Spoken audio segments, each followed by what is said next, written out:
Code was able to download it and draft up an email.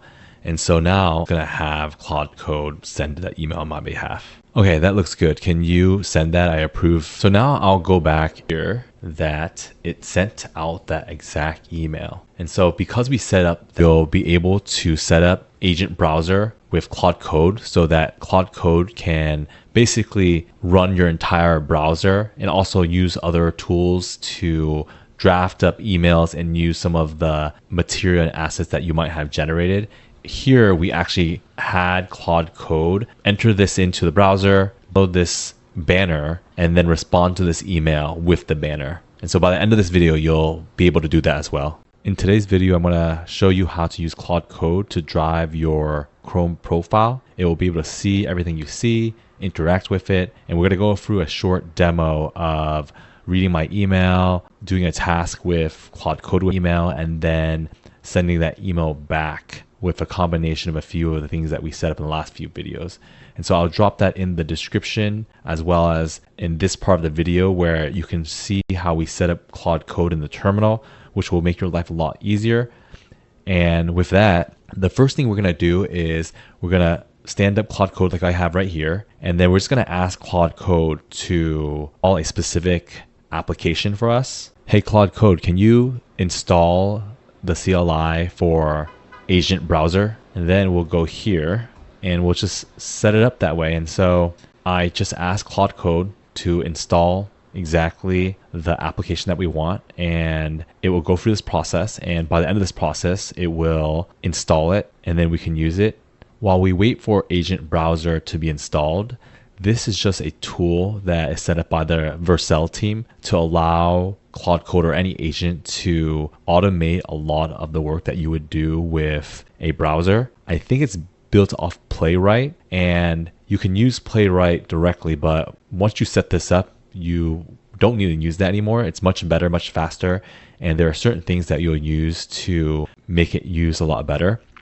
Now that it's installed, I can just ask the current agent that I have to, let's say, use it. And there's a specific way that we want to use it for the automation that we want.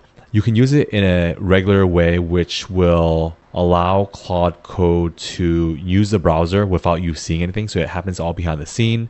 But there are a few instances where you might want to run it side by side. Now that we have a blank Claude Code session again, we're going to ask Claude Code to install a discovery stub. Can you install a discovery stub for this CLI that we have here and match the pattern that we have for some of the other skills that we already have? And then now that we've did that voice to text transcription, the one thing I'll add to that is run agent browser help.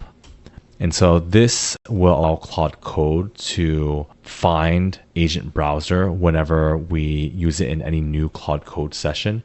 And the other two CLIs that we installed and talked about in the previous videos use the same pattern. And this pattern is actually the canonical one that agent browser ships with in their GitHub. And that's where I kind of copied the format just to make it really easy so that anytime you have a CLI, as the versions change, all the skills and how to use the skills update with version changes. And so then the discovery stub is mainly just when to use this CLI and this skill and this tool to do what you need to do. And so here, yes, do that. So Claude Code is just asking us about a specific thing about the skill. So just use what you think is best, and that structure should be fine. And then from that, Claude Code will now install that now. So we successfully installed the stub for the skill. We're gonna start a new session, and we'll now tell Claude Code to set up the agent browser for the demo. We've set up a new Claude Code session after we install that discovery stub, and now we'll tell it use agent browser with a headed Chrome launch via CDP, and make sure you read the full bundle core loop MD file for instructions about how to use CDP. And then from that, so Claude has now opened up a new Chrome that will interact with, let's actually see it side by side. Let's tell Claude to you open up Gmail in this Chrome browser. One of the advantages of my Gmail, and then now that we've signed in, and the benefit of using the CDP approach that we've set up just now, is that once you sign in the future, when you use CDP and you use the same one that you set up, you don't have to re-sign in every single time. So it's almost as if you set up a profile in the CDP that allows Claude Code to continually use it over time. And so let's try this first. Can you see my email and see what the third email says? So in a previous video, we also talked about how you can use Claude Code and the CLI to directly read the email, but we're gonna show you how that looks right now in the agent browser version, and we'll show you how we can stack both of them together to do a few different things. And so now that, as you can see here on the left side, they read that, and so now we need to actually do the task of that. So let's open that up together, and it's running into issues. And so this is one of the issues of using agent browser for this. And so let's actually just have Claude Code use the CLI that we set up previously.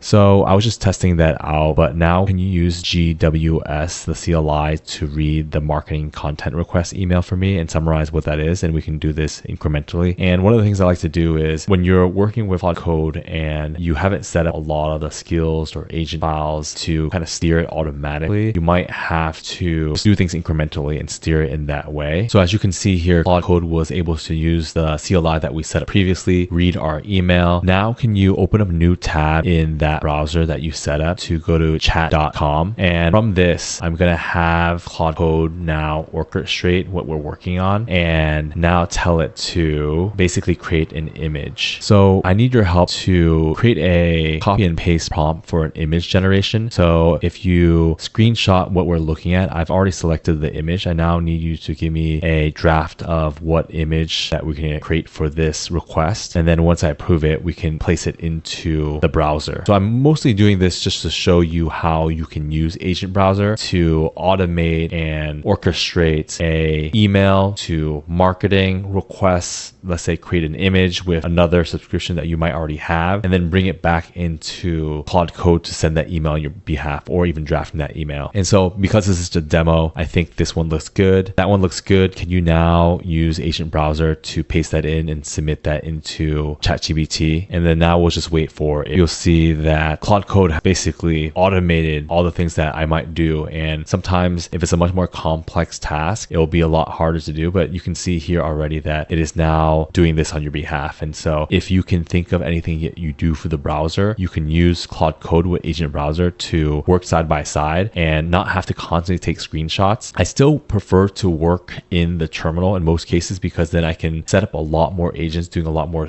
things. Like in this one small example, I can maybe have it do 5 of it in parallel with the headless version of Agent Browser instead of the headed version of it. But the headed version of it gives us a little bit more control on certain applications or services that might not have a CLI tool that you can connect with your subscription. And so now we'll just wait for ChatGPT to finish. Okay, now it looks like it finished and it created this image. And so we could download it, but we're gonna try and now let Claude Code do that. Can you check the browser? It is finished, and I now need you to download that and create a draft email with this image back to that original email, and then use GWS to send it after I approve of that. And so now I've did the voice to text, which I have a video on that as well, to just now tell Claude Code how to do this. And you can think about any example that you might have that you might do things manually. And what I'm trying to show is how you might be able to automate that. And these are just small things that you can automate. When I'm building applications end to end at work or for personal, and I'm building a web app, for example, and I need to test it, I need to visually see it happening, I will often have Claude Code do the really quick, easy lint type checks. But if I want to do the end-to-end test, I still need to see it in the browser, and I can use Agent Browser to do that. And in future videos, I'll set up some other applications and we'll go through that, and I'll show you how we do that and how you can do that as well. But in the meantime, we'll wait. This is just the first of many other concepts and themes that I'll be going through. And so if there are specific workflows that are interesting to you, drop a comment down and I'll look into seeing what might be an interesting video or useful video for you. So that's the full workflow. We we set up Agent Browser, let Claude Code know how to use Agent Browser, drive our email, drive ChatGPT image gen so that we can create a new image, and then draft up an email and send it on our behalf.